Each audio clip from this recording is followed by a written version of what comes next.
Viens, Saint-Esprit,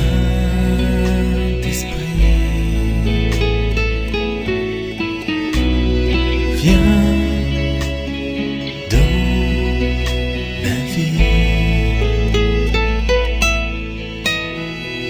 Viens, Saint-Esprit,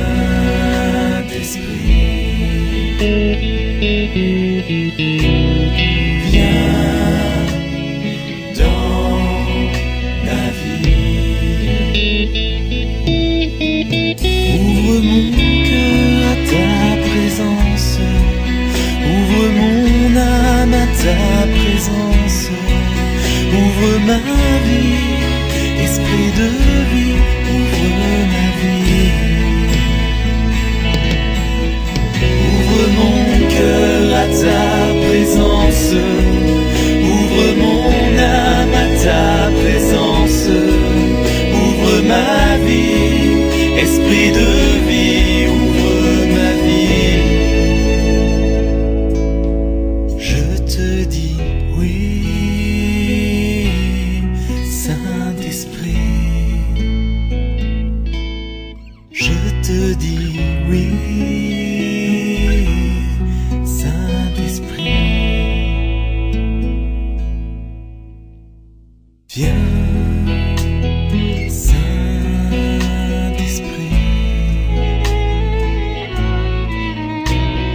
viens dans ma vie. Remplis mon cœur de ta présence, remplis mon âme de ta présence, remplis ma vie, esprit de vie, remplis ma vie. Remplis mon cœur de ta présence, remplis mon âme de ta présence, remplis ma vie, esprit de vie, remplis ma vie. Je te dis oui, Saint-Esprit. Je te dis oui, Saint-Esprit. Je te dis oui, Saint-Esprit. Je te dis oui, Saint-Esprit. Rends-moi confiant en ton amour, toi qui m'aimes depuis toujours. Esprit de Dieu, répands ton feu, Esprit de Dieu. Rends-moi confiant en ton amour, toi qui m'aimes depuis toujours. Esprit de Dieu, répands ton feu, Esprit de Dieu. Répands ton feu dans ma vie. Répands ton feu dans ma vie. Répands ton feu dans ma vie. Répands ton feu dans ma vie. Répands ton feu dans ma vie. Répands ton feu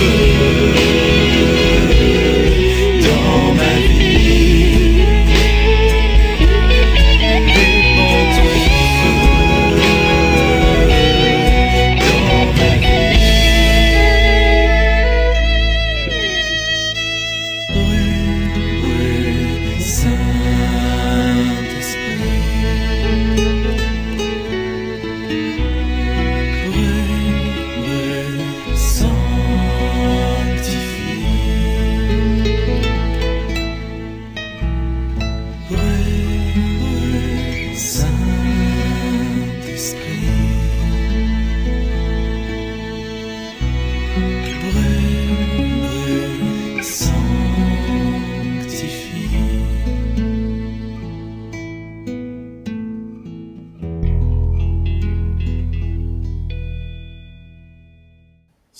frères et sœurs, nous venons d'entrer déjà dans ce temps d'enseignement avec le chant à l'Esprit Saint et demandons encore la grâce au Père et au Fils de vraiment nous aider à être à l'écoute,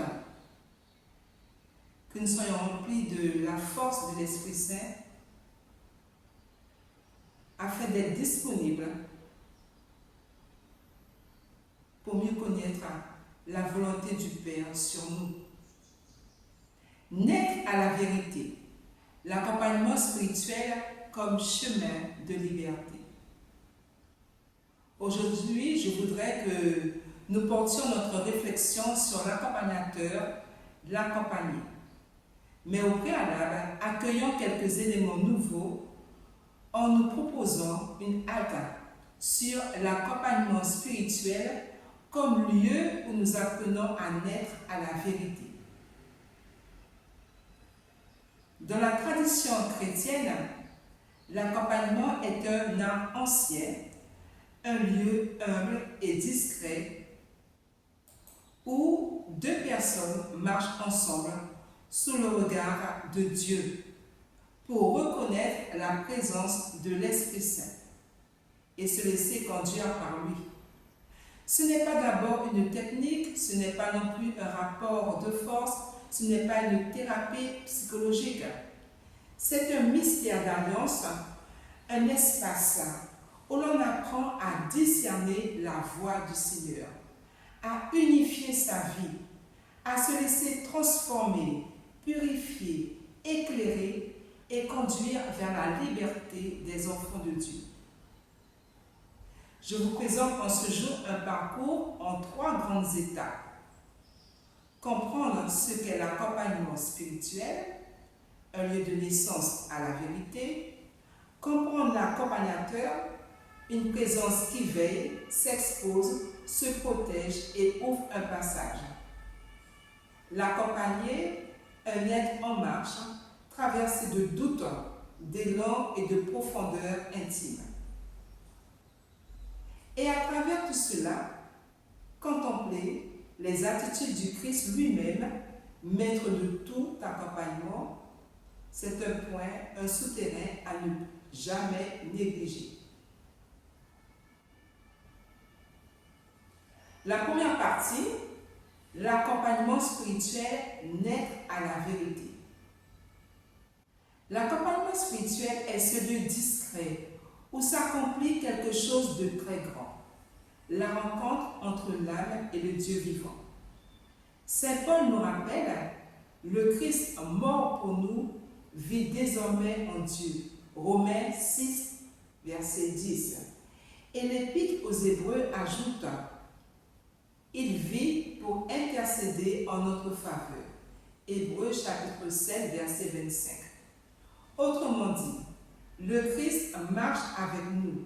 Il nous parle, il nous éclaire. Il se rend présent dans nos relations, nos fragilités, nos questions. Chaque relation spirituelle est une manière de revivre avec simplicité l'expérience des disciples d'Emmaüs. Ces 2 hommes marchaient tristes et découragés. Jésus s'approche, écoute, interroge, puis éclaire les Écritures, fait brûler leur cœur et surtout les laisse libres de dire « Reste avec nous ». Voilà le cœur de l'accompagnement, une présence qui ne s'impose pas, qui n'impose pas, mais qui accompagne vers la vérité. Une présence qui n'impose pas, mais qui accompagne vers la vérité. Et quelle vérité? Celle que Jésus révèle à la Samaritaine et à nous. Si tu savais le don de Dieu. Autrement dit, si tu savais à quel point Dieu veut te donner la vie. Mais ce don ne s'impose pas, ne s'impose jamais. Il se reçoit dans la vérité. Et pour que cette femme entre dans la vérité, Jésus lui dit, va, appelle ton mari. Non pas pour la mettre en difficulté, mais pour ouvrir la porte de son cœur, là où se mêlent désir, blessure, illusion et soif d'absolu. Naître à la vérité, un travail pascal. Nous ne pouvons accueillir la vie du ressuscité que si nous acceptons de traverser à sa suite un chemin de dépouillement intérieur. Il s'agit de consentir à laisser mourir en nous nos illusions, c'est-à-dire nos fausses idées sur nous-mêmes ou sur les autres, comme se croire indispensable ou penser que l'on n'a pas besoin d'aide. Nos attachements désordonnés, par exemple l'obsession de la réussite, la dépendance à l'approbation des autres ou l'attachement excessif aux biens matériels. Nos peurs, telles que la crainte d'être rejeté ou de perdre le contrôle, et nos mensonges, qui sont toutes ces petites ou grandes dissimulations sur nos véritables intentions ou nos limites. Naître à la vérité n'est donc pas simplement une question d'intelligence ou de réflexion. Il s'agit avant tout d'un travail de conversion, c'est-à-dire d'un combat intérieur, parfois douloureux, et d'une libération en profondeur. Cela consiste à apprendre à discerner de notre vie quotidienne ce qui donne vraiment la vie, comme le pardon ou l'amitié sincère, ce qui mène à la paix. Par exemple, accepter ses limites ou demander de l'aide, ce qui vient de l'esprit, c'est-à-dire ses élans intérieurs vers le bien, la générosité, la confiance, et à l'inverse, ce qui nous en détourne, comme la rancune, l'envie ou le découragement. Pour illustrer ce chemin, prenons l'exemple de Claire. Longtemps, elle a vécu prisonnière de la peur, du jugement des autres.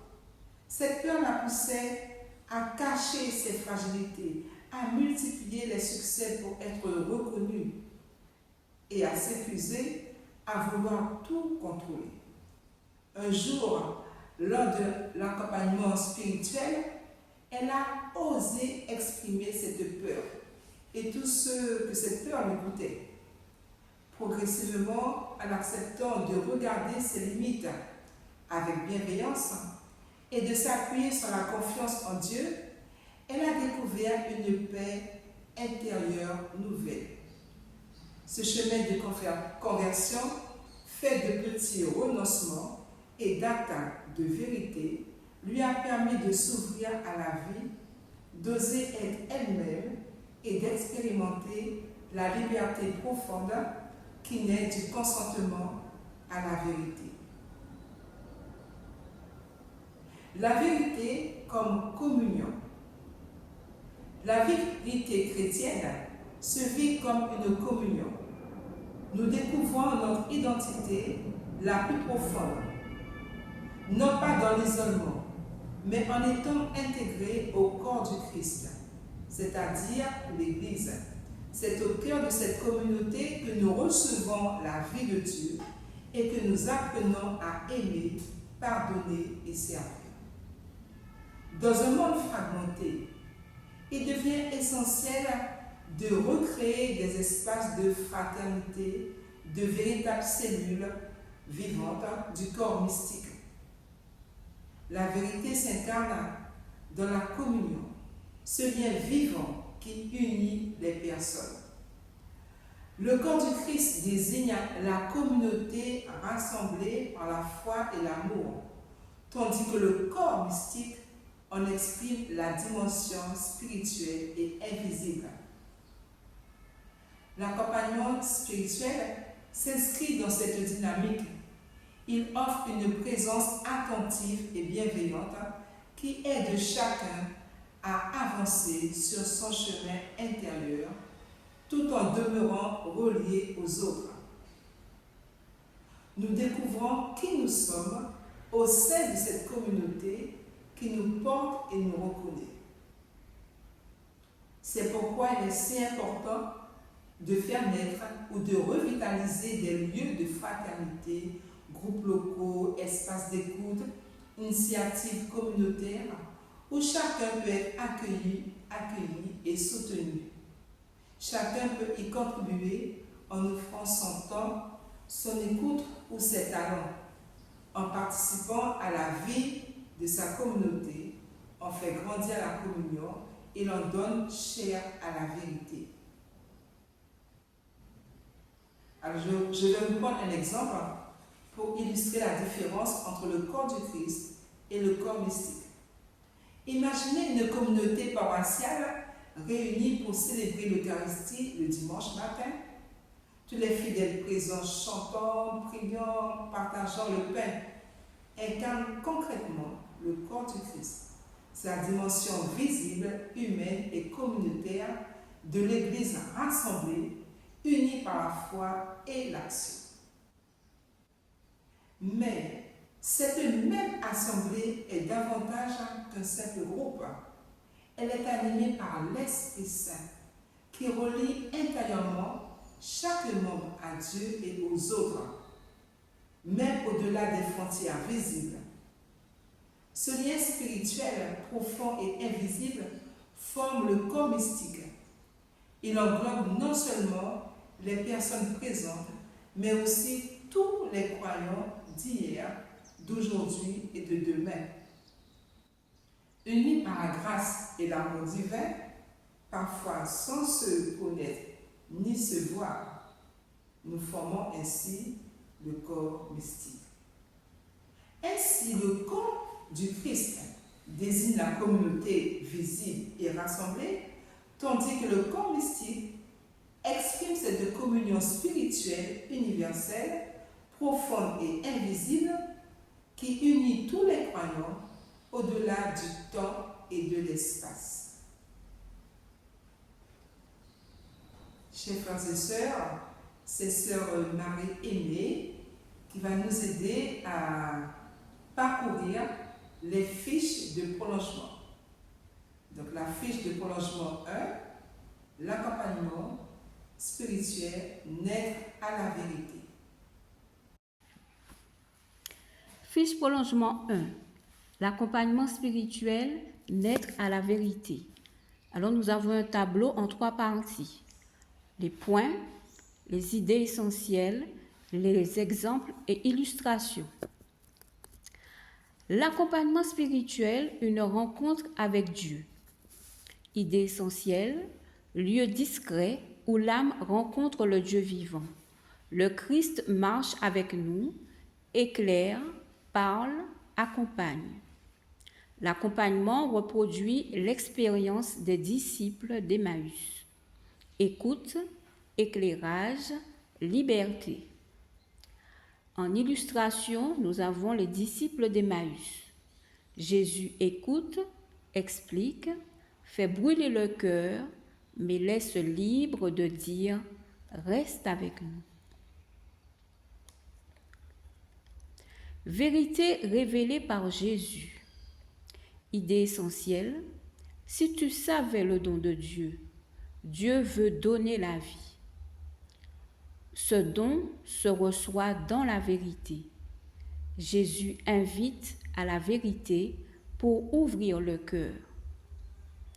Illustration, la Samaritaine.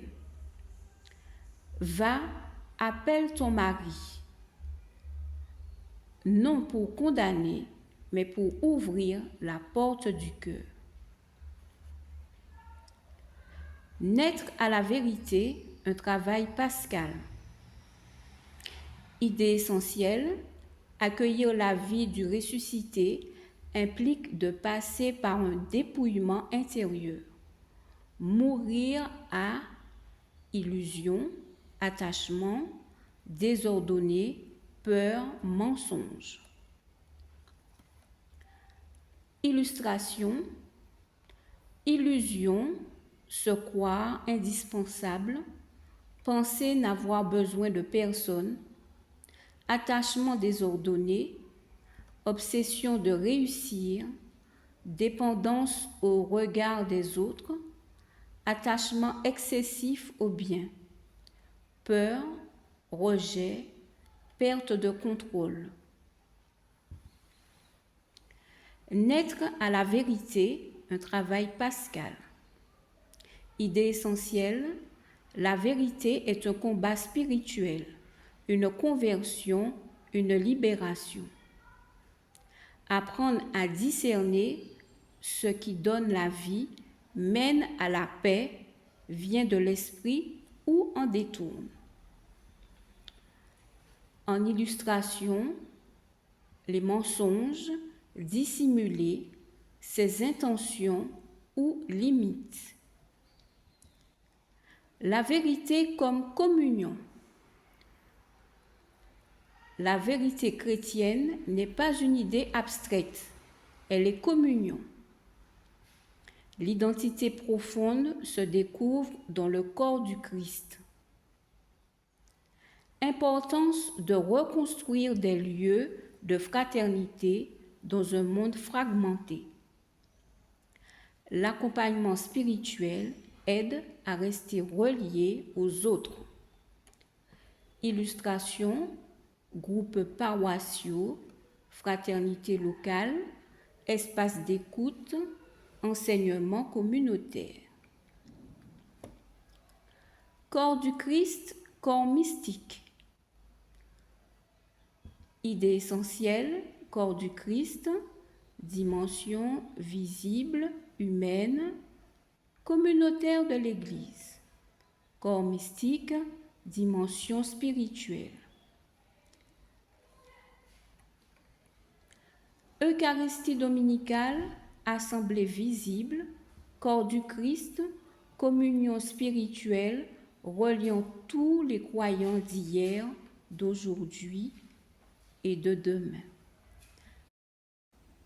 La deuxième partie, l'accompagnateur, humilité, liberté, chasteté.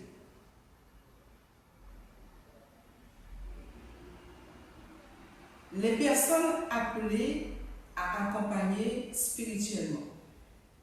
D'abord, prenons les laïcs, hommes et femmes. La participation des laïcs ou femmes à l'accompagnement spirituel est pleinement reconnue.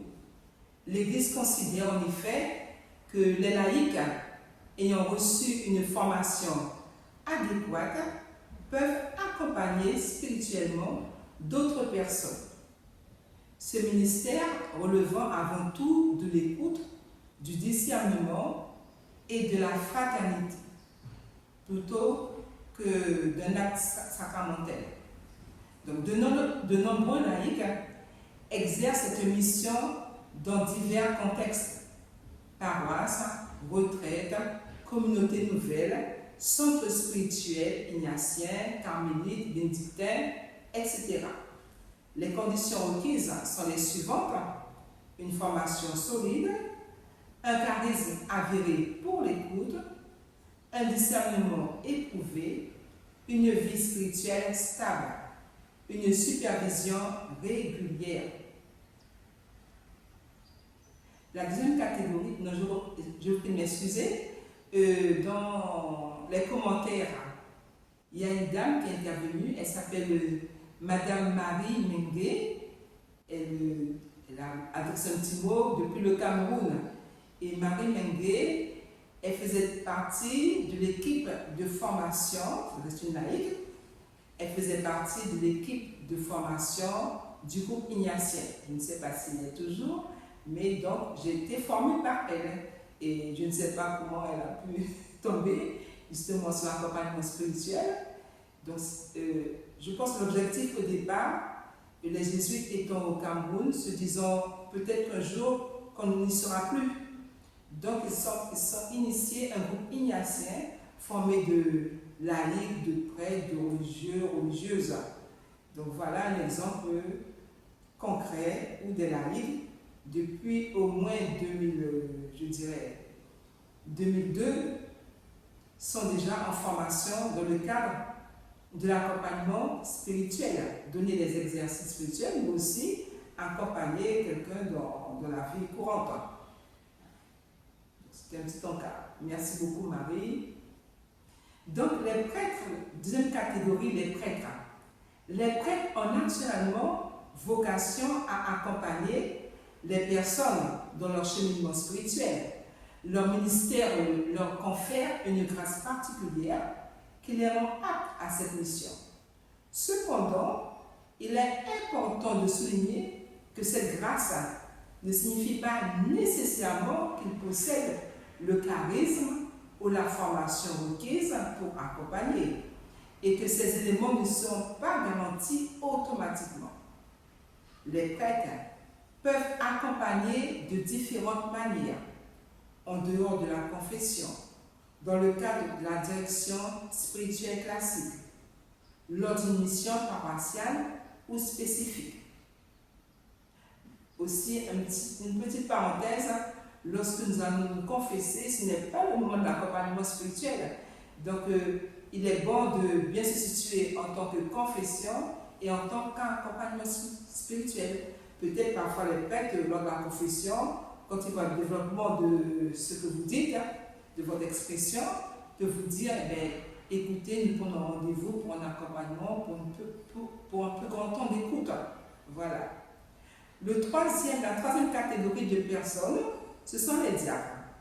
Les diacres peuvent exercer un accompagnement spirituel auprès des personnes, à condition d'avoir suivi une formation spécifique en ce domaine. Cette formation leur permet d'acquérir les compétences nécessaires en écoute, discernement et soutien spirituel. Il est essentiel que le diacre soit reconnu par l'Église locale pour garantir la qualité de cet accompagnement et son adéquation aux besoins des fidèles. En outre, une supervision régulière et la participation à des sessions de formation continue sont fortement recommandées afin d'assurer la maturité et la stabilité de leur accompagnement. Le diacre, comme serviteur de la parole et de la charité, peut accompagner des personnes qui en font la demande.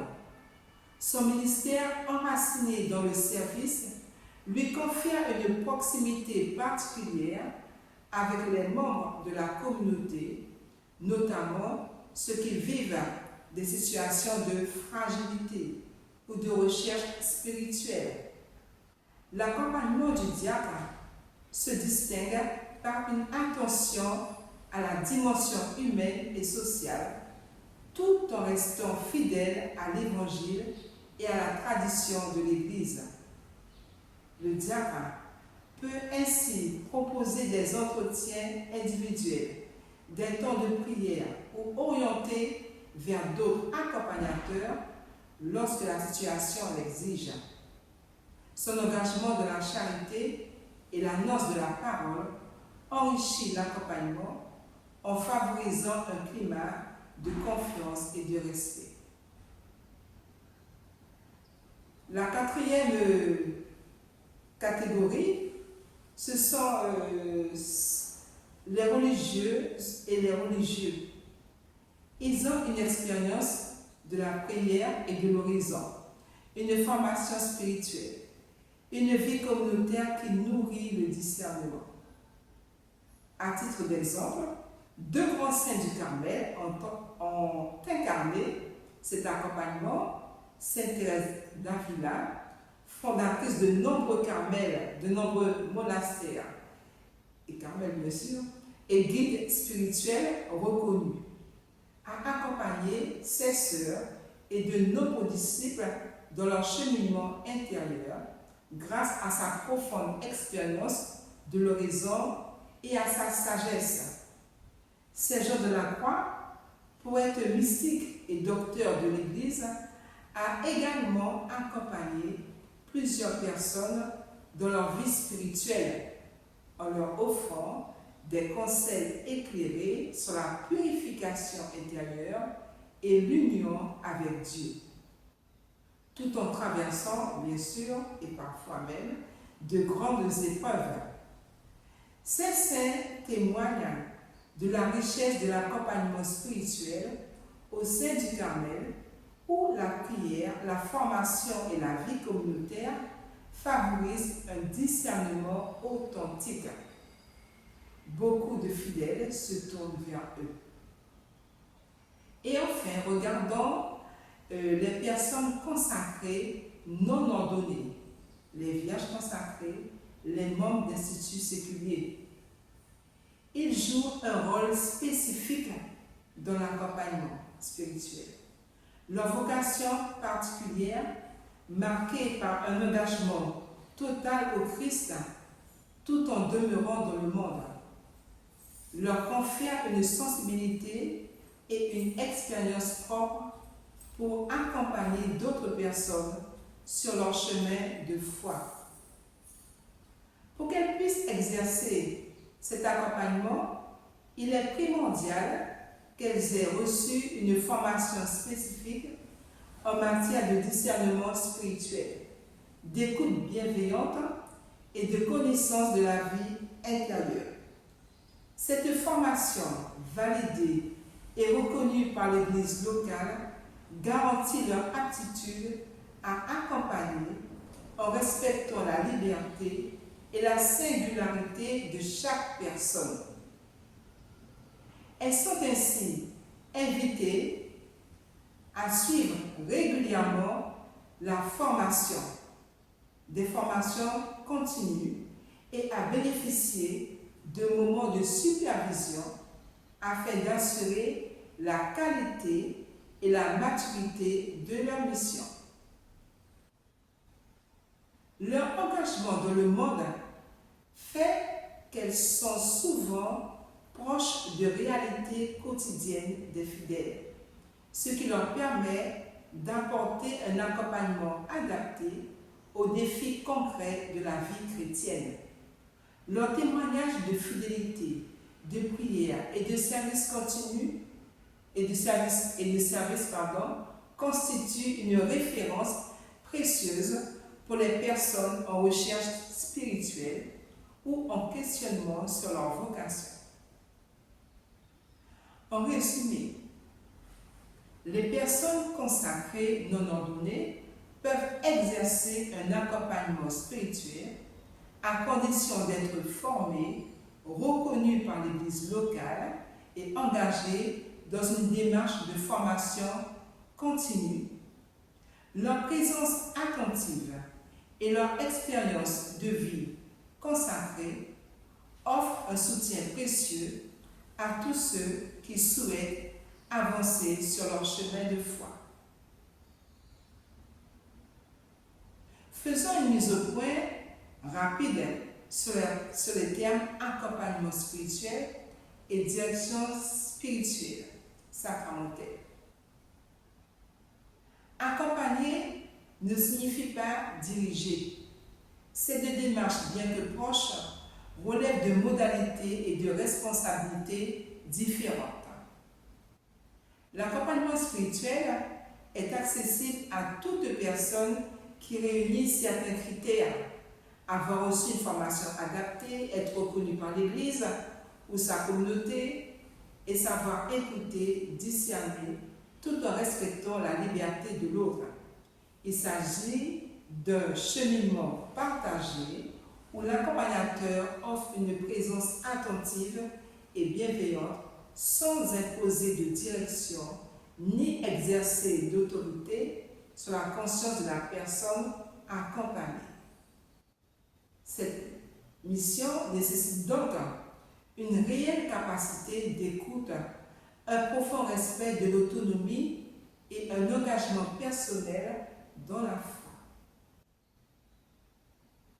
La direction spirituelle sacramentelle, à l'inverse, implique l'administration des sacrements tels que la confession et l'absolution. Et cette confession, absolution est strictement réservée aux prêtres. Seuls eux peuvent agir dans ce cadre précis en vertu de leur ordination et du ministère qui leur est confié par l'Église. Il est toutefois important de souligner que la grande majorité des accompagnements spirituels ne relèvent pas du sacrement.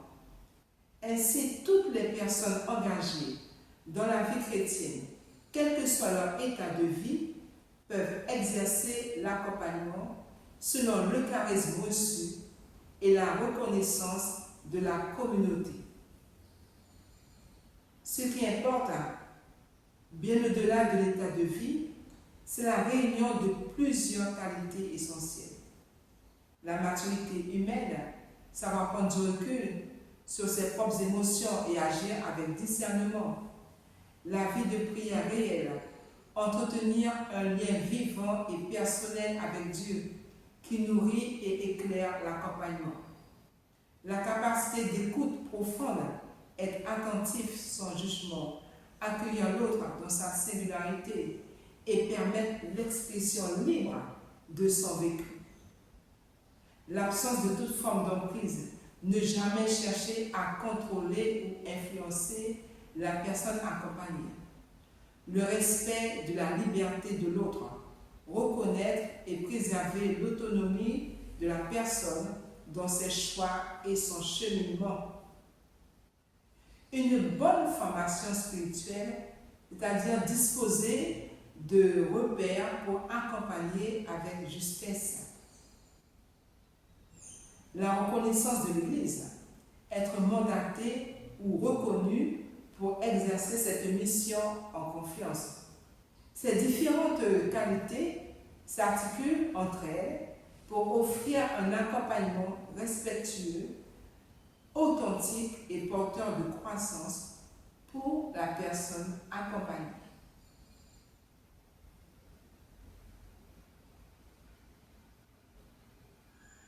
Quelques conditions requises pour être accompagnateur spirituel. 6 grands domaines essentiels. Une formation spirituelle solide. De cette formation, on peut trouver celle de la formation au discernement spirituel, connaissance de la parole de Dieu, compréhension des émotions intérieures et du combat spirituel, capacité à lire la vie à la lumière de l'esprit, formation éthique, relationnelle et pastorale. La Charte nationale précise que l'accompagnateur est une personne formée, prêtre, diacre, laïque, religieuse et reconnue par l'Église.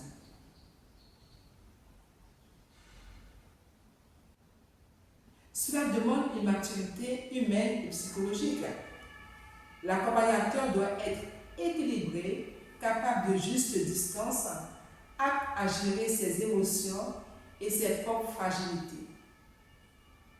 Les chartes recommandent stabilité intérieure, absence de fragilité majeure non travaillée, absence de capacité à accueillir sans projeter, absence de besoins affectifs envahissants et être lucide sur ses limites.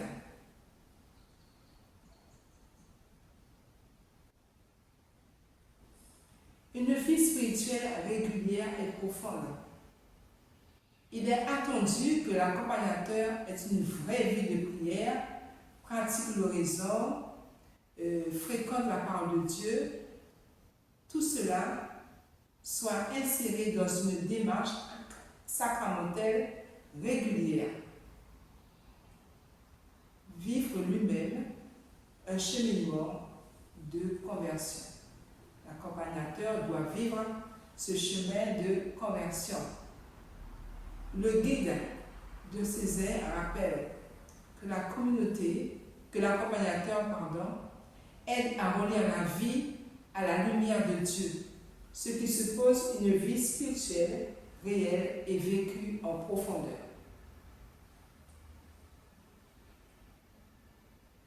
Une attitude aussi éthique irréprochable.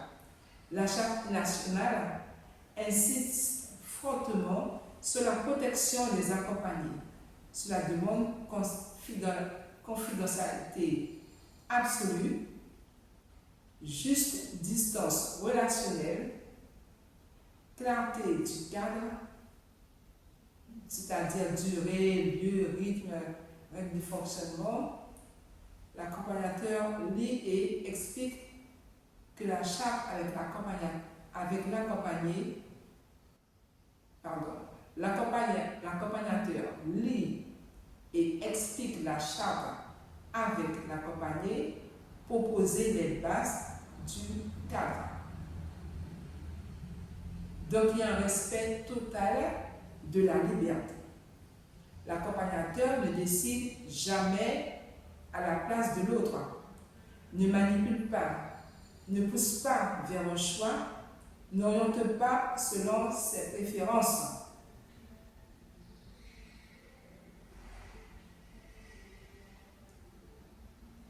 L'accompagnateur veille à la liberté de la personne accompagnée. Et toutes ces informations, je les ai récupérées dans les différentes chartes concernant l'accompagnement spirituel. Il est nécessaire aussi qu'il y ait reconnaissance par l'Église.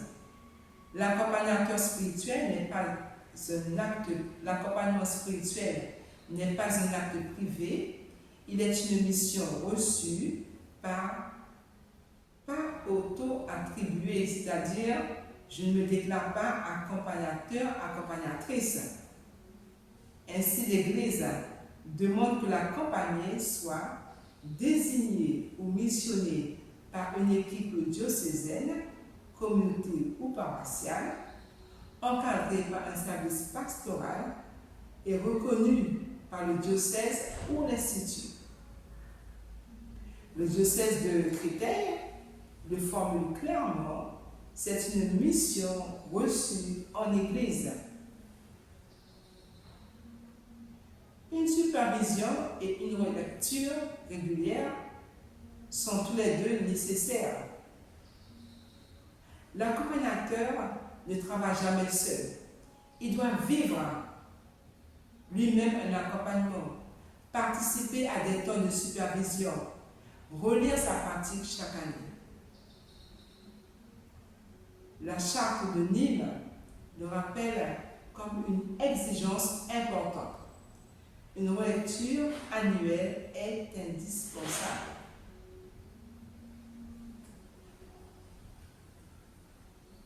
Les étapes officielles pour être reconnues par l'Église. Il y a d'abord un discernement initial, un appel ou une demande. L'accompagnement spirituel est toujours une mission reçue, jamais auto-attribuée. L'Église appelle la personne. Votre curé, un responsable diocésain, votre supérieur ou un responsable de formation reconnaît en vous votre écoute, votre stabilité spirituelle, votre maturité humaine. Ou vous exprimez vous-même un désir. Alors l'Église discerne avec vous si ce désir est juste. Ce discernement initial est décisif. Aucune personne ne devient accompagnatrice par elle-même. Donc, une formation spirituelle obligatoire. L'accompagnateur est une personne formée, prêtre, diacre, laïque, religieux, religieuse. Cette formation porte sur l'écoute, le discernement d'émotions spirituelles, la parole de Dieu, la tradition spirituelle, les limites et risques de l'accompagnement et l'éthique nationale. Certains diocèses ou instituts proposent sessions ignatiennes, école de discernement, formation diocésaine sur 2 ans. Une vie spirituelle cachée, une vie spirituelle personnelle stable. Avant d'accompagner, on demande une pratique régulière de l'oraison. On demande à l'accompagner une pratique régulière de l'horizon, une vie sacramentelle ajustée selon leur état de vie, une insertion ecclésiale réelle, une fidélité à la parole de Dieu.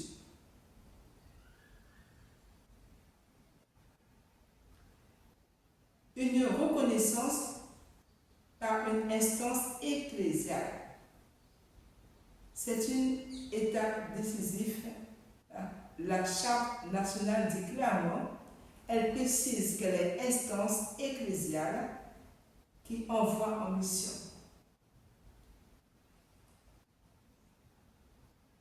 Selon les lieux, la reconnaissance peut être donnée par le curé, le vicaire épiscopal, le délégué diocésain, la supérieure, le supérieur religieux, la responsable ou le responsable d'une communauté reconnue.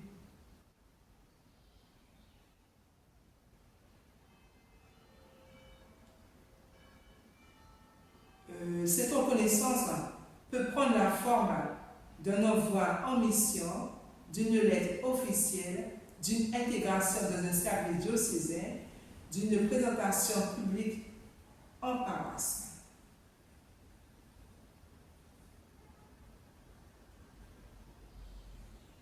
La signature de la charte de l'accompagnement spirituel, elle est, je vous rappelle, obligatoire.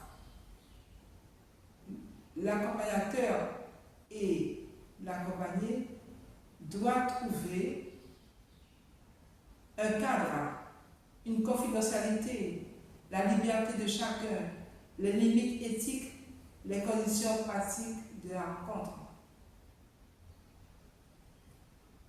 La charte encore insiste, ils lisent et parlent ensemble de la présente charte. Une supervision et une relecture annuelle.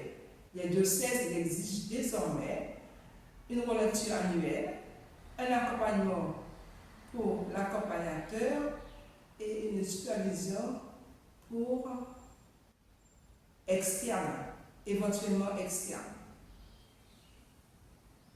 Cette relecture régulière garantit la qualité de l'écoute, le respect de l'autre, le respect du cadre, la protection contre les risques d'emprise et la croissance individuelle, spirituelle de l'accompagnateur.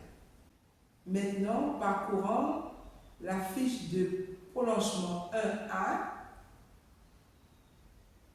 les personnes appelées à accompagner spirituellement accompagnées. Et c'est bien sûr sœur Marie-Aimée qui va nous aider à découvrir ce tableau. Fiche de prolongement 1A, tableau 1, les personnes appelées à accompagner spirituellement. Nous avons un tableau en 4 parties, donc la partie catégorie, la partie compétences, conditions requises, la partie modalité d'accompagnement, extrait de l'enseignement. Alors, concernant les laïcs, la formation solide, charisme d'écoute, discernement éprouvé, vie spirituelle stable, supervision régulière. Les modalités, paroisse, retraite, centre spirituel. Extrait de l'enseignement, la participation des laïcs est pleinement reconnue. Concernant les prêtres, les compétences, grâce liée au ministère, formation non automatique, charisme non garanti. Modalité d'accompagnement, hors confession, direction spirituelle, mission paroissiale. Extrait de l'enseignement, cette grâce ne signifie pas nécessairement qu'il possède le charisme. Concernant les diacres, les compétences, formation spécifique, reconnaissance par l'Église locale, supervision continue.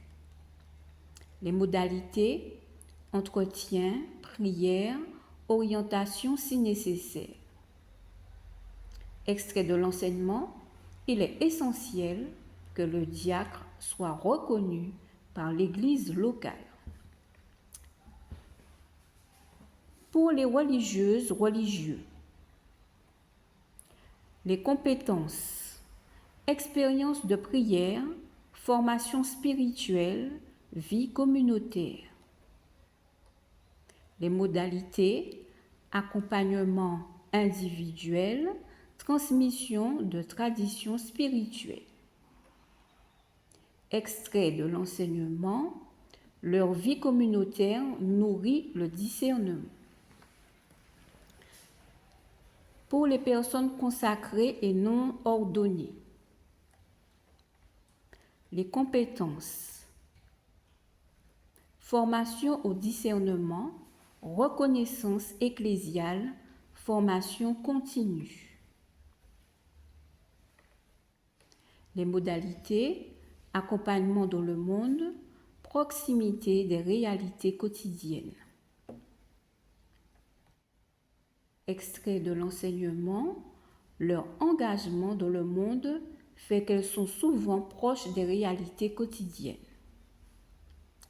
Concernant l'accompagnement spirituel, les compétences, nous avons l'écoute, le discernement, respect de la liberté et la formation. Cheminement partagé, non directif et non sacramentel. Extrait de l'enseignement, strictement réservé. Accompagner ne signifie pas diriger. Alors, direction spirituelle sacramentelle, réservée aux prêtres. Les modalités, confession, absolution, sacrement. Extrait de l'enseignement, strictement réservé aux prêtres. Fiche de prolongement 1B. Tableau 2. Conditions de reconnaissance de l'accompagnateur spirituel. A. Les 6 domaines essentiels. Alors nous avons un tableau en 3 parties. Domaine, exigence principale, extrait de l'enseignement. Alors 1. La formation spirituelle solide. Exigence principale, discernement, parole de Dieu, motion intérieure, éthique, pastorale. Extrait de l'enseignement, l'accompagnateur est une personne formée et reconnue par l'Église. 2. Maturité humaine. Expérience principale, stabilité, juste distance, lucidité sur ses limites, absence de besoin, affection envahissant. Extrait de l'enseignement, absence de fragilité majeure non travaillée. 3. Vie spirituelle profonde. Exigence principale, oraison, sacrement, parole de Dieu, chemin de conversion. Aide à relire la vie à la lumière de Dieu. 4. Attitude éthique irréprochable. Exigence principale, confidentialité, cadre clair, absence d'emprise, respect total de la liberté. Extrait de l'enseignement, l'accompagnateur lit et explique la charte. 5. Reconnaissance par l'Église. Exigence principale, mission reçue, envoi par le curé, le diocèse, la communauté. Extrait de l'enseignement, c'est une mission reçue en Église. 6. Supervision régulière. relecture annuelle, supervision, accompagnement personnel. Une relecture annuelle est indispensable. Fiche de prolongement 1C. Nous allons voir les 6 étapes officielles pour être reconnu. Extrait de la Charte nationale pour l'accompagnement spirituel. Alors, nous avons un tableau en 3 étapes, en 3 parties, étape, description, extrait de l'enseignement. Alors, 1. Appel ou demande. Description, discernement initial, mission jamais attribuée, auto-attribuée. Extrait de l'enseignement, aucune personne ne devient accompagnatrice par elle-même. Étape 2, formation obligatoire. Description, écoute, discernement, éthique, tradition spirituelle. L'accompagnateur est une personne formée. Vie spirituelle stable, 3e partie. Oraison, sacrement, insertion ecclésiale.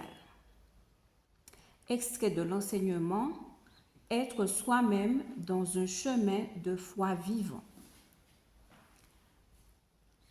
4. Renaissance ecclésiale. Description, curé, vicaire, supérieur, responsable diocésain. Extrait de l'enseignement, elle précise quelle est l'instance ecclésiale qui envoie en mission. 5. Signature de la charte. Description, cadre, liberté, confidentialité, limite. Extrait de l'enseignement, ils lisent et parlent ensemble de la présence charte. 6e étape, supervision annuelle. Description, relecture, supervision, accompagnement. Extrait de l'enseignement, une relecture annuelle est indispensable. L'accompagnateur, un frère, non un maître. Il n'est pas un directeur de conscience. Il n'est pas celui qui commande ou qui décide. Il n'est pas celui qui sait tout. L'accompagnateur spirituel n'impose jamais sa volonté ni son jugement à la personne qu'il accompagne. Il ne prend pas la place de la conscience de l'autre, ni ne dicte les choix à faire ou les décisions à prendre. Sa mission n'est pas de diriger, mais d'éclairer et de soutenir humblement le cheminement intérieur de chacun. Il respecte la liberté et la responsabilité de la personne, l'aidant à discerner par elle-même la voie de Dieu dans sa vie et à avancer selon le rythme qui lui est propre. Il est un frère plus âgé dans la foi, qui marche lui aussi pauvrement derrière le Christ. L'accompagnateur se place dans une attitude fraternelle. Il n'est pas supérieur ni détenteur de toutes les réponses. Son expérience et sa maturité spirituelle lui permettent simplement de soutenir et d'encourager son frère ou sa sœur dans la foi. Il partage le même chemin avec ses propres questions et fragilités, conscient que la croissance spirituelle est un processus commun et jamais achevé. Cette posture d'humilité et de fraternité favorise un climat de confiance où chacun peut avancer sans crainte de jugement. L'autre est alors accueilli comme une terre sacrée habitée par Dieu. L'accompagnateur considère la personne qu'il rencontre avec un profond respect. Il reconnaît en elle la présence du divin, du mystère divin. Chaque histoire, Chaque vie est unique et précieuse, un lieu où Dieu agit et se révèle. Cette conscience invite à une écoute attentive, à une grande délicatesse et à l'absence de toute emprise. L'accompagnement devient alors un espace de liberté où la personne peut découvrir à son rythme l'action de Dieu en elle. Il ne se substitue jamais à Dieu. L'accompagnateur n'est qu'un intermédiaire. Il accompagne, mais ne remplace pas la relation personnelle de chacun avec son Dieu. Il sait qu'il ne détient pas la vérité ultime, mais qu'il est comme l'autre, en quête et en marche.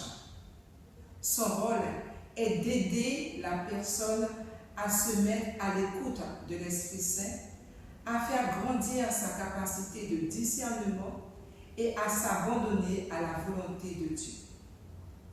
Il veille ainsi à ne jamais s'ériger en médiateur exclusif, mais à ouvrir toujours à une rencontre directe et vivante avec Dieu. Quelles sont les attitudes essentielles et fondamentales pour l'accompagnateur? 3 éléments: l'humilité, la liberté intérieure et la chasteté relationnelle. D'abord, l'humilité. L'humilité est une qualité première pour l'accompagnateur spirituel. Elle consiste à reconnaître sa propre pauvreté, être conscient de sa pauvreté, ses limites et sa condition de pèlerin en chemin vers Dieu, tout comme la personne accompagnée. L'accompagnateur ne se place pas en position de surplomb ou d'expert absolu. Il accepte de ne pas tout savoir et de ne pas détenir la solution à toutes les questions. Cette attitude invite à une grande écoute, à l'ouverture du cœur et à l'accueil inconditionnel de l'autre tel qu'il est, dans ses fragilités et ses richesses.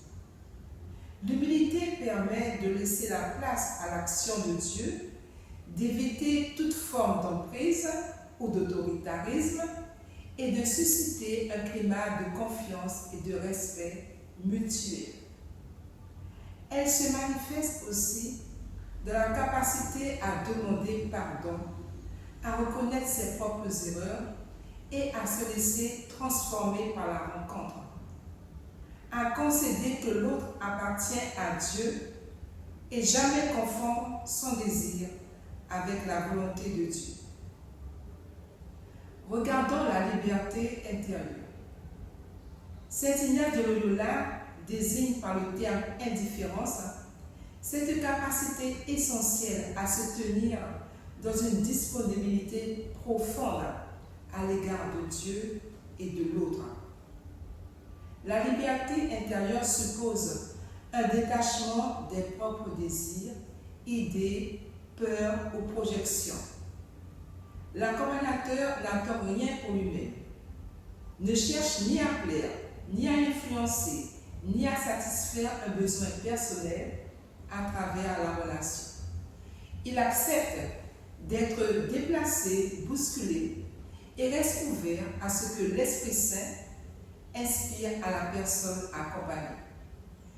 Cette liberté intérieure permet à l'accompagnateur de soutenir sans s'imposer, d'accueillir le cheminement singulier de l'autre sans chercher à le diriger et de se réjouir de sa croissance même si elle ne correspond pas à ses propres schémas. Elle est aussi source de paix, de discernement et d'équilibre. Être disponible, détaché, être comme l'aiguille d'une balance, ni pencher vers une solution, ni pencher vers l'autre. Cela implique d'être prêt à accompagner la personne dans toutes les directions où Dieu l'appelle, sans chercher à orienter sa route selon ses propres préférences ou croyances. C'est aussi refuser de s'attacher à un résultat, de s'approprier les fruits de l'accompagnement ou d'exercer une influence subtile. La liberté intérieure se cultive dans la prière, l'abandon et la confiance en Dieu et la confiance en l'action de Dieu dans l'autre. Être disponible, détaché, afin d'aider l'autre à découvrir ce qui est davantage pour la gloire de Dieu. Voyons la chasteté relationnelle. Dans le cadre de l'accompagnement spirituel, la chasteté relationnelle ne se limite pas à la dimension affective ou sexuelle. Elle désigne une attitude de respect, de retenue et de pureté dans la relation à l'autre.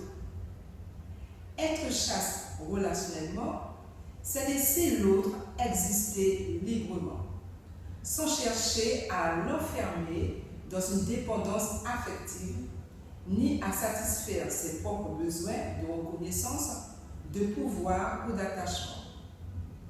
Cela suppose une grande délicatesse, une vigilance sur la place que prend la relation et un souci constant de préserver la liberté et l'autonomie de la personne accompagnée. La chasteté relationnelle permet d'éviter tout accaparement, tout exercice de pouvoir ou de fusion affective et d'établir un lien fondé sur la confiance, la bienveillance et la transparence.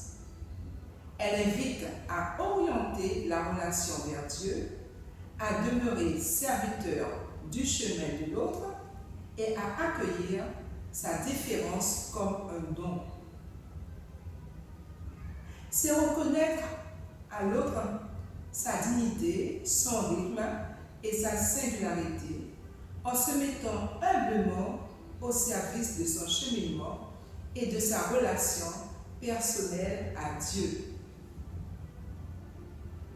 Pour l'accompagnateur, il faut quand même pourvoir aux garde-fous qui lui sont indispensables. Dans toute relation d'aide, il y a un risque d'influence. En effet, l'accompagnateur, de par sa position et le lien de confiance qui s'établit, peut parfois, sans s'en rendre compte, orienter la réflexion ou les choix de la personne accompagnée. Cela peut se manifester subtilement par le ton, les silences, les questions posées ou une attitude corporelle. Le risque est alors de projeter ses propres attentes, valeurs ou désirs sur l'autre, ce qui peut entraver la liberté et la croissance personnelle de celui ou celle qui reçoit l'accompagnement. Il est donc essentiel de reconnaître cette dynamique pour agir avec la plus grande délicatesse et vigilance afin de préserver l'autonomie et la simplicité du cheminement de l'accompagnement. Il est primordial de mettre en place des garde-fous concrets et adaptés à chaque situation. Un cadre clair, c'est-à-dire définir les modalités de l'accompagnement, fréquence, durée, objectif, confidentialité, permet d'éviter toute ambiguïté. Un cadre explicite protège la relation et rassure l'accompagné sur le respect de ses limites. Il faut aussi un lieu adapté, choisir un espace neutre, propice à l'écoute et à la confidentialité, contribue à instaurer un climat de confiance tout en évitant les familiarités ou les situations susceptibles de créer de la confusion dans la relation. Un temps limité, fixé à l'avance, la durée des rencontres, le nombre de séances permet de préserver un rythme sain. Un rythme aussi d'éviter les dépendances et de donner à l'accompagné la liberté de poursuivre ou d'interrompre la démarche en toute sérénité. Se rappeler que la relation d'accompagnement ne se réduit pas à un face-à-face, mais s'inscrit dans une triangulation, c'est-à-dire Dieu, l'accompagné et l'accompagnateur. Cette posture invite à demeurer serviteur du chemin de l'autre, à ne pas s'approprier le processus et à remettre constamment la relation sous le regard de Dieu. Donc pour garantir la qualité de son accompagnement et éviter de tomber dans des pièges relationnels, l'accompagnateur doit également s'engager dans une démarche de vigilance et de formation personnelle. Être accompagné lui-même, relire sa pratique, veiller à ses fragilités, discerner ses propres mouvements intérieurs, rester sous le regard de l'Église. Jésus, modèle parfait de l'accompagnateur. Dans les évangiles, Jésus se révèle comme un accompagnateur hors pair, adaptant son attitude et sa pédagogie à chaque personne qu'il rencontre. Il ne propose jamais une méthode unique, mais accueille chacun avec une attention personnalisée, respectant le rythme et la liberté de l'autre. Voyant d'abord l'homme riche, Jésus pose sur lui un regard d'amour, l'invite à un chemin de dépouillement, mais ne s'impose jamais. Il respecte la décision de l'homme, même si celui-ci choisit de s'éloigner. Ce respect de la liberté même, devant le refus, manifeste une grande délicatesse et une confiance dans le cheminement intérieur de chacun. Le légiste, face à cet homme cultivé qui l'interroge, Jésus ne donne pas de réponse toute faite. Il le conduit par le questionnement à approfondir sa recherche et à discerner le véritable sens de la loi. Ainsi, il éveille en lui une réflexion personnelle et l'oriente vers une conversion du cœur. Quant à la Samaritaine, Jésus engage le dialogue avec respect et douceur, dépassant les barrières culturelles et sociales. Il révèle à la femme la soif profonde qui l'habite, tout en la guidant progressivement vers la vérité sur elle-même. Son accompagnement se fait sans jugement, ouvrant un espace de confiance qui permet à la Samaritaine de se transformer. Les disciples d'Emmaüs, sur la route, Jésus marche à leur côté, les écoute patiemment, raconte leur désarroi, leur espérance déçue. Il les laisse exprimer leurs émotions, puis avec tact, il relie avec eux les événements à la lumière des Écritures. Enfin, il disparaît, les laissant libres de poursuivre le chemin, désormais éclairé et renouvelé. À travers ces rencontres, Jésus manifeste toujours la même pédagogie fondée sur 3 piliers essentiels. Écoute profonde, il accueille la parole, il accueille la parole de l'autre sans précipitation, laissant émerger ce qui habite le cœur. Cette écoute attentive ouvre un espace de confiance et permet à chacun de se dire en vérité. Le deuxième pilier, c'est la parole juste. Jésus sait trouver les mots qui réveillent, interpellent ou consolent, toujours ajustés à la personne et à sa situation. Sa parole ne juge pas, mais éclaire et met en mouvement. Liberté totale, troisième pilier. Jésus, jamais il ne force la main, mais laisse l'autre libre de répondre ou non à l'appel.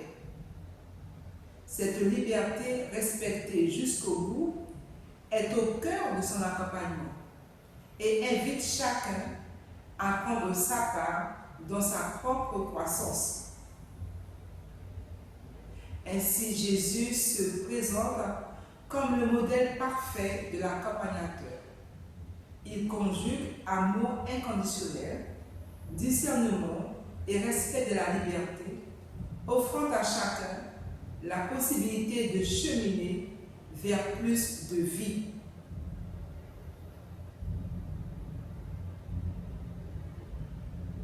Prenons un instant pour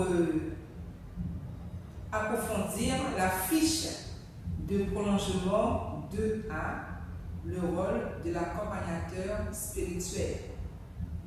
Fiche de prolongement 2A. 1. Le rôle de l'accompagnateur spirituel. Rôle central. Aider la personne à reconnaître et approfondir sa vie intérieure. Soutenir le discernement. Éclairer ce qui se joue en elle, ses mouvements intérieurs. Favoriser la liberté spirituelle. Accompagner sans influencer. Créer un espace sacré et sécurisant où la personne peut déposer ce qu'elle vit. Marcher avec plutôt que guider d'en haut. Aider à relire la vie pour y percevoir sens, cohérence, appel, présence du divin. Rôle spécifique. Alors, nous avons un tableau en 2 parties, dimension et rôle. Dimension intérieure. Le rôle, aider à écouter ce qui se passe en soi, clarifier les émotions et intuitions. Dimension spirituelle, le rôle, soutenir la relation de la personne à Dieu, au sacré, à la transcendance. Éthique, le rôle, aider à aligner vie, valeurs et convictions profondes. Dimension, discernement, le rôle, aider à reconnaître ce qui fait grandir ou enferme. Dimension, existentialité, accompagner les passages, crises, choix de vie. Fiche de prolongement 2B. Les attitudes fondamentales de l'accompagnateur spirituel. Attitude relationnelle. Écoute profonde, présence totale, silence habité, attention au non-dit. Empathie respectueuse, comprendre sans projeter. Bienveillance inconditionnelle, accueil de la personne telle qu'elle est. Humilité, reconnaître que l'autre est expert de sa propre vie intérieure. Non-jugement, accueillir les fragilités, les doutes, les contradictions. Discrétion et pudeur, respecter le caractère intime du chemin spirituel. Attitude spirituelle, présence intérieure, être soi-même enraciné dans une vie spirituelle. Disponibilité au mystère, accepter ce qui échappe, ce qui n'est pas maîtrisable. Respect du rythme, ne jamais forcer une prise de conscience ou une décision. Neutralité spirituelle, ne pas imposer sa vision, ses croyances, ses pratiques. Discernement, percevoir ce qui est juste, ajusté, aidant. Fiche prolongement 2C. Alors, compétences clés de l'accompagnateur spirituel. Maîtrise de l'art de l'entretien spirituel, capacité à guider une relecture de vie, connaissance des traditions spirituelles selon le cadre chrétienne, interreligieuse, laïque. Capacité à accueillir les émotions profondes. Aptitude à discerner les mouvements intérieurs. Peur, désir, consolation, résistance. Savoir poser des questions ouvertes et fécondes. Capacité à soutenir sans diriger. Gestion du silence comme espace de maturation. 4. Les principes éthiques. Respect absolu de la liberté intérieure, confidentialité totale, absence d'emprise, ne jamais orienter la personne selon ses propres convictions, non-directivité, accompagner, pas décider. Respect de la dignité et du chemin unique de chacun. Clarté du cadre. Fréquence, rôle, limite, non-substitution à un thérapeute.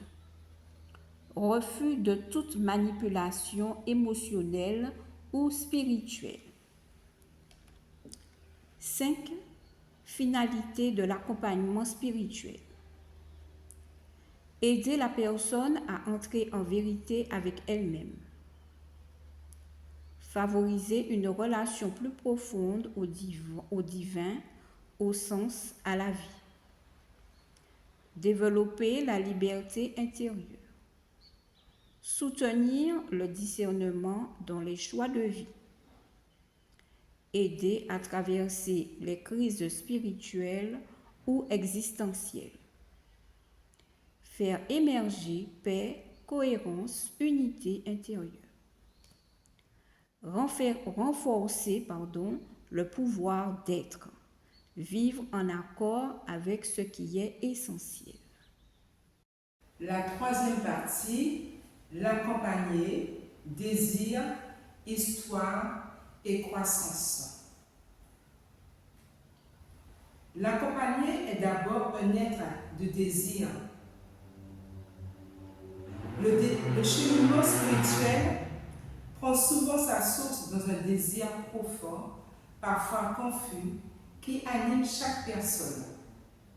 L'accompagnement spirituel vise à soutenir ce mouvement intérieur, à le clarifier, à le guider vers plus de vérité et de liberté. Mais comment identifier ce désir? Quelle forme peut-il prendre? Et quel est le rôle concret de l'accompagnateur? Ce passage propose un éclairage progressif illustré d'exemples concrets pour mieux comprendre cette dynamique. Le désir spirituel, une réalité plurielle et parfois confuse. Lorsqu'une personne sollicite un accompagnement spirituel, il y a toujours au cœur de sa démarche un élan, même si elle peine à le nommer. Quelque chose en elle cherche à s'exprimer, à grandir, à trouver sens. Ce désir peut prendre différentes formes. Aspiration à plus de vie, désir de grandir, quête de Dieu, besoin de comprendre ce qui se passe en elle. Ce désir, souvent discret et fragile, peut se manifester par des démarches, des demandes secondaires, difficultés relationnelles, fatigue, questionnement moral, crise de sens. Derrière ces préoccupations, une soif plus profonde se fait entendre, appelant à être accueilli et entendu. Le désir aussi est souvent confus. Le désir spirituel n'émerge pas toujours de manière limpide. Il peut être mal formulé. Je ne sais pas ce que je veux, mais je sens que quelque chose bouge. Peut-être contradictoire. Je veux avancer, mais j'ai peur de changer. Un peu mélangé, aspiration sincère et illusion cohabitent. un désir entravé par des blessures, des habitudes, des résistances. Prenons l'exemple de Marie, une quarantaine d'années, vient consulter parce qu'elle se sent à côté de sa vie. Elle exprime d'abord une lassitude professionnelle, mais au fil des échanges surgit une question plus profonde. Qu'est-ce qui me fait vraiment vivre? Son désir, d'abord confus, se précise à mesure qu'elle est écoutée sans jugement. Cette confusion n'est pas un obstacle, mais le point de départ du cheminement. C'est dans cet élan de peur et d'incertitude que l'accompagnement spirituel trouve tout son sens. L'accompagnateur accueille cette complexité comme un terreau vivant où Dieu agit, prêt à être découvert. À partir de cette reconnaissance, le rôle de l'accompagnateur va consister à accompagner le discernement, étape après étape, pour permettre au désir profond d'émerger et de s'affiner. Le désir masqué est le rôle de l'accompagnateur. Il arrive souvent, fréquemment, que la quête spirituelle ne soit pas formulée explicitement. Paul, par exemple, consulte parce qu'il traverse un conflit familial douloureux. Mais derrière la souffrance relationnelle, il découvre peu à peu un désir de réconciliation intérieure. Une aspiration à la paix et à la cohérence. D'autres personnes viennent avec une fatigue persistante, une décision difficile à prendre, une perte de sens ou une relation compliquée. Ces réalités ne sont pas secondaires. Elles sont souvent même le lieu où Dieu appelle à travers les événements concrets de la vie.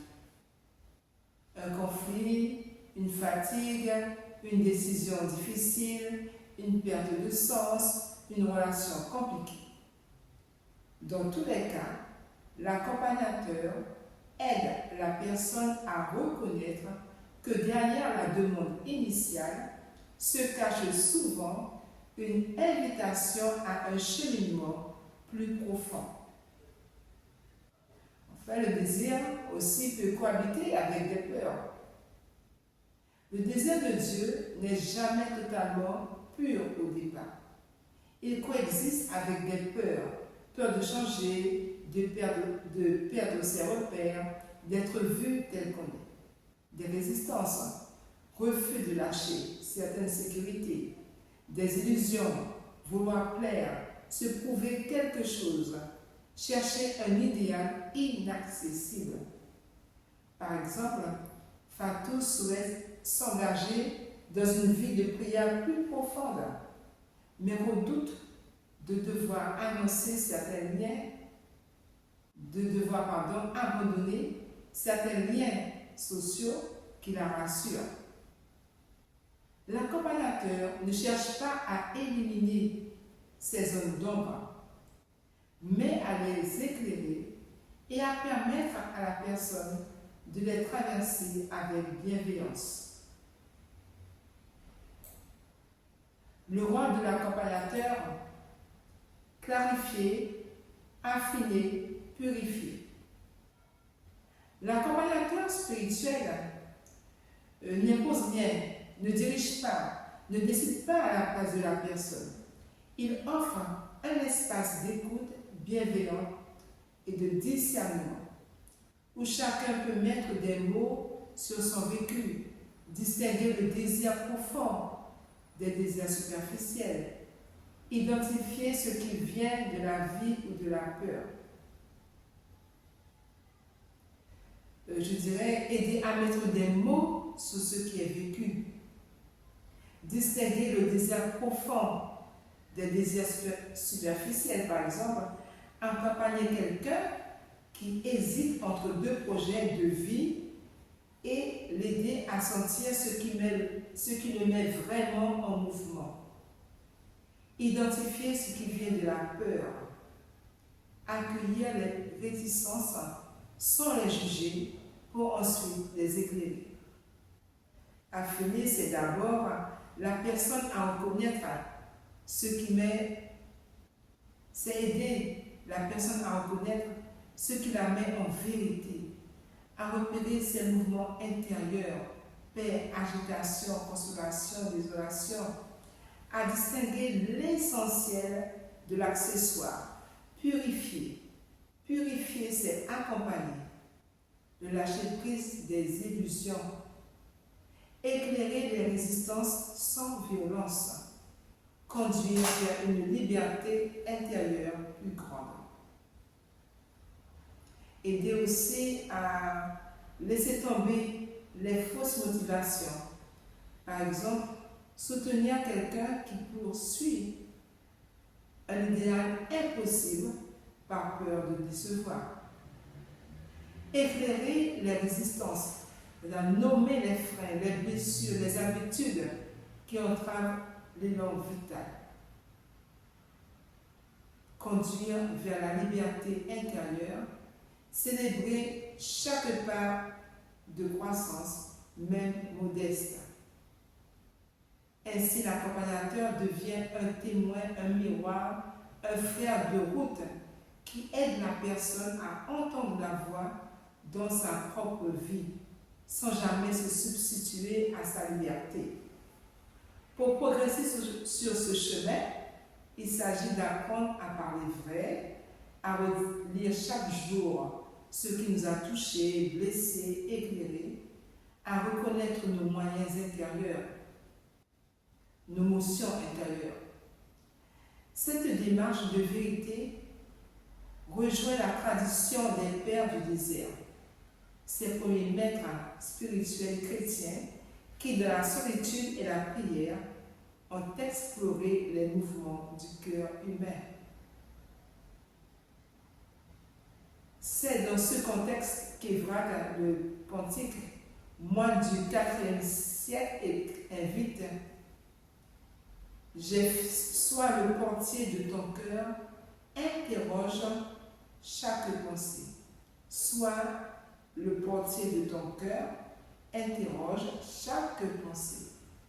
Il s'agit en pratique, comme en théorie, de cultiver une vigilance intérieure, de ne pas laisser passer n'importe quelle pensée ou émotion sans la questionner.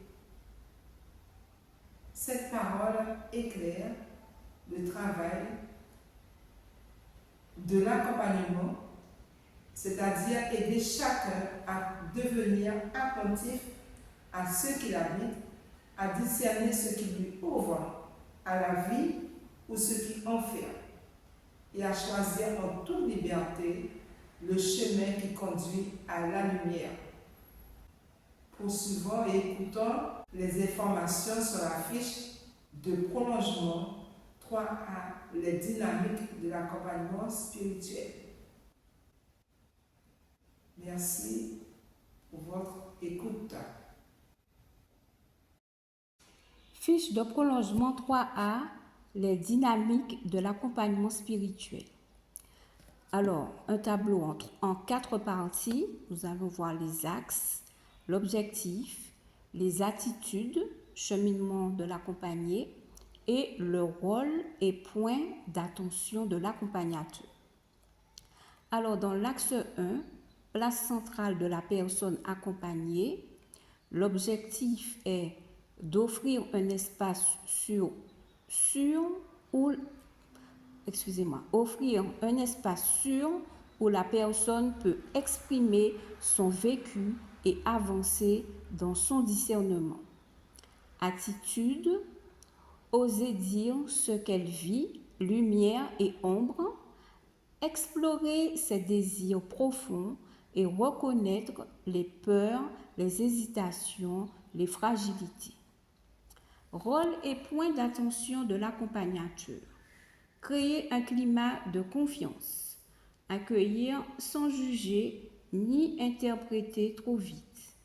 Respecter le rythme et la liberté. Axe 2. Clarifier, mettre des mots sur l'expérience. Objectif, aider à relire le vécu pour en dégager du sens. Les attitudes, nommer ce qui a marqué la semaine, identifier joie, paix, agitation, fatigue, discerner ce qui nourrit ou appauvrit. Les rôles et points d'attention. Poser des questions ouvertes, aider à repérer les résonances affectives et spirituelles, ne pas projeter sa propre lecture. Troisième axe, affiner, discerner les mouvements intérieurs. Objectif, développer une perception fine de ce qui habite la personne. Les attitudes, distinguer désir profond et désir superficiel. Repérer consolation, désolation, paix, tension. Distinguer essentiel et accessoire. Le rôle, aider à nommer les mouvements intérieurs, favoriser la prise de distance, soutenir la liberté intérieure.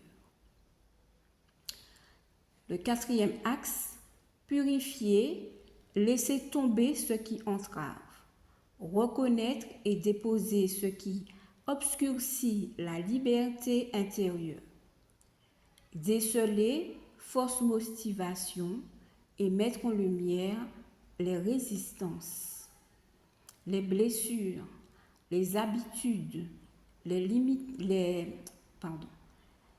habitudes limitantes. Rôle et point, offrir un regard bienveillant et lucide, encourager la vérité sans culpabiliser, soutenir les actes de croissance. Cinquième axe, rôle de l'accompagnateur, soutien, jamais guide imposant. Objectif, être témoin, miroir, compagnon de route. Axe centré sur l'accompagnateur. Le rôle, écouter avec bienveillance, aider à nommer, relire, discerner. Éclairer sans diriger, encourager sans pousser. Respecter toujours la liberté. Finalité du processus. Objectif, permettre à la personne de découvrir son propre chemin. Les attitudes, découvrir ce qu'elle veut vraiment, reconnaître ce que Dieu lui inspire, identifier ce qui l'a fait vivre, s'ouvrir à la paix et à la vérité.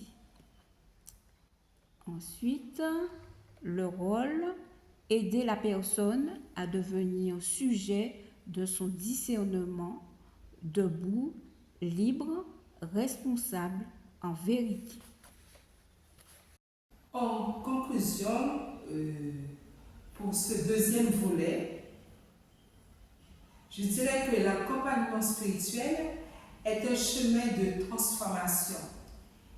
Il ne repose ni sur des recettes, ni sur des pouvoirs, mais sur la présence humble du Christ qui marche avec nous. C'est un acte d'église, un acte de foi, un acte de charité. Enfin, c'est un acte de liberté. Accompagnateur et accompagné, tous deux cheminent vers celui qui veut nous donner la vie en abondance. Et l'Esprit Saint, dans ce travail discret, nous fait naître à la vérité. Pas à pas, conversion après conversion, jusqu'à ce que nous puissions dire « Seigneur, tu es ma lumière et ma vérité ». Le troisième volet de notre prochaine réflexion sur l'accompagnement spirituel s'intitulera « Écoute et discernement » et je vous donnerai aussi quelques biographies avec lesquelles j'ai travaillé sur l'accompagnement spirituel.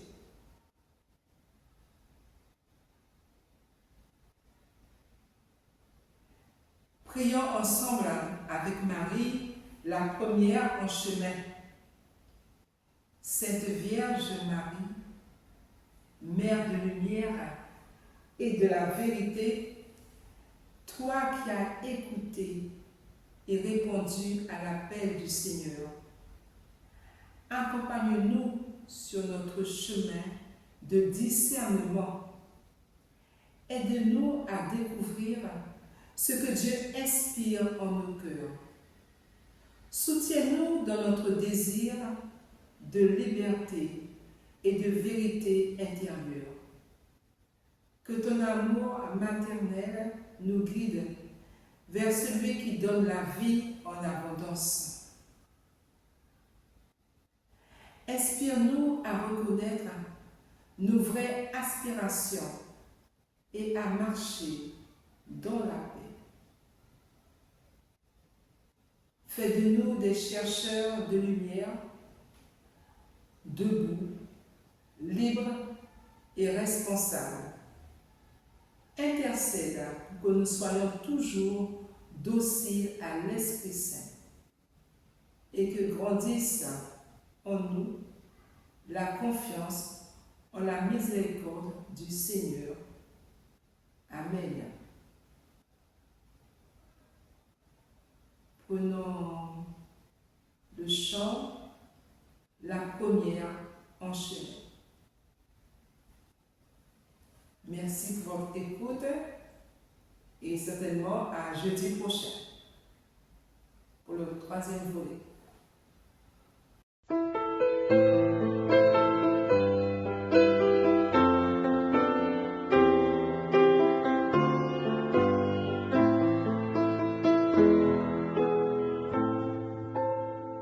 La première en chemin, Marie, tu nous entraînes à risquer notre oui aux imprévus de Dieu.